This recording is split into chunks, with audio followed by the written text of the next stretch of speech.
बेहद स्वागत है जी सभी स्टूडेंट्स का। एक बार फिर हाजिर हैं और हमारे साथ मौजूद हैं मैडम वीना गोयल। मैम वीना गोयल को 28 साल इस फील्ड में हुए हैं। बड़ी संख्या में स्टूडेंट्स को एडवाइस किया, गाइड किया, उनको विदेश का वीज़ा लगने में हेल्प की और बहुत सारे स्टूडेंट्स जो मैम वीना गोयल की एडवाइस के बाद विदेश गए हैं, आज वो PR होकर सेटल हो चुके हैं। अब सवाल ये है कि आज के दौर में ऑस्ट्रेलिया किस तरह के आप कोर्सेज सिलेक्ट करें।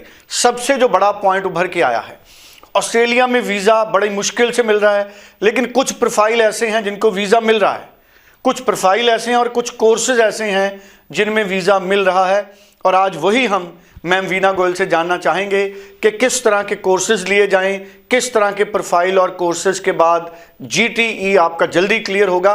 आज के टाइम में जो CBSE के स्टूडेंट्स हैं उनको बड़ी आसानी से वीज़ा मिल रहा है। रीजनल बोर्ड्स को बहुत सोच समझ के सिलेक्शन करनी पड़ेगी। अगर आप पंजाब बोर्ड से हो, हरियाणा बोर्ड से हो, आपका प्रोफाइल और आपका कोर्स बिल्कुल मैच होना चाहिए प्रीवियस स्टडी के साथ, तब कहीं जाकर आपका GT क्लियर होगा और आपको वीज़ा मिलेगा।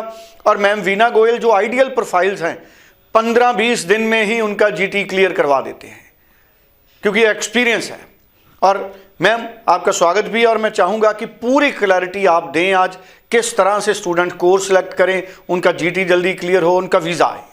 कौन सी जॉब बच्चा करे तो उसके लिए सबसे पहले इम्पॉर्टेंट है कि वो कौन सा कोर्स चूज़ करे। अब उसके लिए इम्पॉर्टेंट क्या है कि उसका इंटरेस्ट क्या है, ज़िंदगी में क्या बनना चाहता है।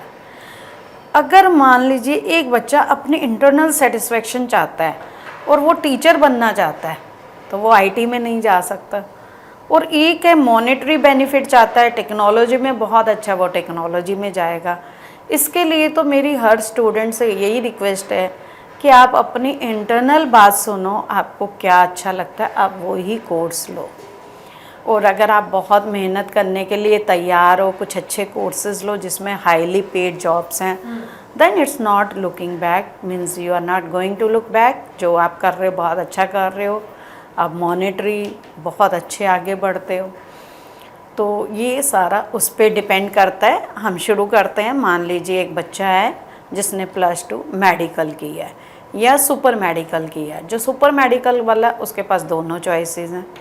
लेकिन जो मेडिकल वाला बच्चा है, तो ऑस्ट्रेलिया एक ऐसी डेस्टिनेशन है जहाँ पे आपने जो कोर्स पिछला किया है और अगला जो कर रहे हो उन दोनों में रिलेशन होना चाहिए।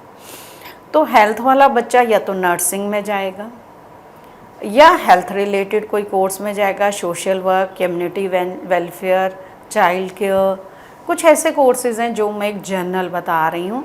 अदरवाइज़ मान लीजिए BSc मेडिकल वाले बहुत कोर्स बच्चों का आता है, तो वो BSc मेडिकल के रिलेटेड जितने भी कोर्स हैं उसमें जा सकते हैं। कोई एग्रीकल्चर साइंस से है, कोई बायोलॉजिकल है, कोई बॉटनिकल है। तो ये सारी उनकी अलग अलग फील्ड हैं जिसके रिलेटेड वो नेक्स्ट जा सकते हैं।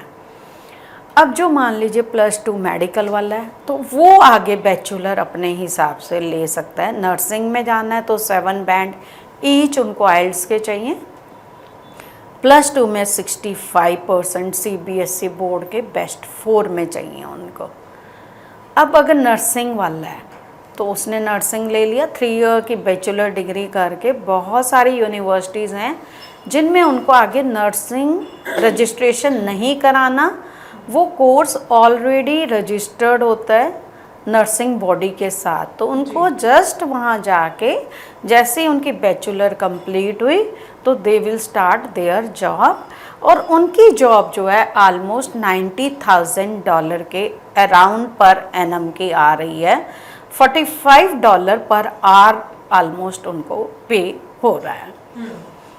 ये आ गया अब हेल्थ वाले बच्चों का। अब बच्चा जो है, स्टूडेंट जो है, वो नॉन मेडिकल बैकग्राउंड से है, वो IT में जाता है। तो IT वाले बच्चों के भी अलग अलग हैं। कोई बच्चा डेटा साइंस में जा रहा है, कोई क्लाउड कंप्यूटिंग में जा रहा है, कोई आर्टिफिशियल इंटेलिजेंस में जा रहा है और कोई साइबर सिक्योरिटी में जा रहा है या फिर इंजीनियरिंग में जा रहा है। तो इन सब में जो पे स्केल है, जो मैंने अभी आपको एडमिशन रिक्वायरमेंट बताई, वो सेम है। CBSE पास आउट, बेस्ट 4 में 65%, एंड उनकी एंट्री रिक्वायरमेंट है +2 वाले बच्चे की। ग्रेजुएशन वाले स्टूडेंट्स का जो है, जिन्होंने BSc IT BCA किया हुआ है अच्छी यूनिवर्सिटीज़ के साथ, तो उनका 60 और 65% डिपेंड ऑन द यूनिवर्सिटी। अच्छी यूनिवर्सिटी है 60% और सेक्शन 3 यूनिवर्सिटी है तो 65% की रिक्वायरमेंट है। इनकी जो सैलरी स्केल्स हैं वो बहुत अच्छी जाती हैं। साइबर सिक्योरिटी वालों की ऑलमोस्ट 170 to 200,000 है। क्लाउड कंप्यूटिंग, आर्टिफिशियल इंटेलिजेंस की आर्टिफिशियल इंटेलिजेंस की बात करें तो AI की 140,000 के अराउंड जा रही है। डेटा एनालिसिस वालों की ऑलमोस्ट $95,000 जा रही है। और कोई भी इंजीनियरिंग बैकग्राउंड है $95,000 मिनिमम जा रही है। तो ये आपकी इंटरनल वॉइस पे डिपेंड करता है कि आप क्या करना चाहते हो। अब एक बच्चा जो अकाउंटिंग में जाना चाहता है उनकी भी सैलरीज ऑलमोस्ट $95,000 to $100,000 के आसपास जा रही हैं, जो कि बिजनेस बैकग्राउंड या अकाउंटिंग बैकग्राउंड में आप जाना चाहते हो। लेकिन सबसे इम्पॉर्टेंट है कि आप क्या करना चाहते हो, आपकी इंटरनल वॉइस क्या कह रही है। पहले बहुत ध्यान से एनालिसिस करिए अपने कैरियर के लिए कि फ्यूचर में आप क्या करना चाहते हैं। आप कुछ अच्छे कोर्सेज करिए। अगर आपको चाहिए कि मेरे को रिटर्न ऑन इन्वेस्टमेंट चाहिए, जॉब अच्छी चाहिए, सेटलमेंट चाहिए, तो उनके लिए आपको अच्छे कोर्सेज करने पड़ेंगे। और मेरी हमेशा एडवाइस है, मान लीजिए आप आर्टिफिशियल इंटेलिजेंस में जा रहे हैं, जैसे साइबर सिक्योरिटी या अकाउंटिंग, तो आपका जो भी 3-4 महीने का आपका एक पीरियड है जिसमें आपको फाइल लगानी है, उसमें यहाँ छोटे छोटे कोर्सेज आप ज़रूर कर लीजिए, जिससे वहाँ जाके आपको स्ट्रगल ना करना पड़े। सेकंड, हमारे पास यहाँ इंडिया में भी कुछ ऐसे कोर्सेज हैं कि 3-3.5 महीने के, जब तक आपकी फ़ाइल लग रही है तब तक आप वो सेम यूनिवर्सिटी जिसमें आप जा रहे हो उसका आप 3 मंथ्स का कोर्स यहाँ पे कर लीजिए। 3.5 मंथ्स का मीन्स 1 सेमेस्टर।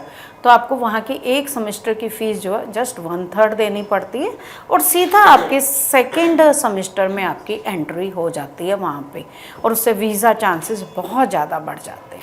फेब इनटेक में अब 3 दिसंबर तक या किसी की 15 दिसंबर लास्ट डेडलाइंस हैं, तो 15-20 तक मैक्सिमम। उसके बाद बहुत मुश्किल हो जाएगा अप्लाई करना। फिर जुलाई इनटेक है, तो जो भी बच्चे आज ये प्रोग्राम देख रहे हैं वो इमीडिएट अप्लाई कर लें। मान लीजिए हमारे पास भी कॉल्स बहुत हैं, वॉक इन बहुत है, कई बार टाइम नहीं लगता, और स्टूडेंट की कई बार कंप्लेंट आ जाती है कि मेरी कॉल, तो आपको अगर उस टाइम कॉल नहीं अटेंड हुई तो आप नेक्स्ट डे कर लीजिए, व्हाट्सएप छोड़ दीजिए। There will be a dedicated telecaller और there will be a dedicated staff who will look after your case. लेकिन उसके लिए थोड़ी सी मेहनत, थोड़ा पेशेंस आपको भी रखना पड़ेगा। Thank you so much. So बड़ी इंपॉर्टेंट इन्फॉर्मेशन हमारे साथ मैम वीना गोयल ने शेयर की है। स्क्रीन पे मैम वीना गोयल का नंबर है, इस नंबर के जरिए आप उनसे संपर्क करें, उनकी टीम से संपर्क करें। चंडीगढ़ में हेड ऑफिस है navigators overseas solutions private limited का। पर्सनली ज़रूर एक बार आप वीना मैम गोयल से मिलें या फ़ोन के जरिए बात करके जूम मीटिंग पे आप मुकम्मल इन्फॉर्मेशन लें, पूरी क्लैरिटी लें। Thank you so much. Thank you.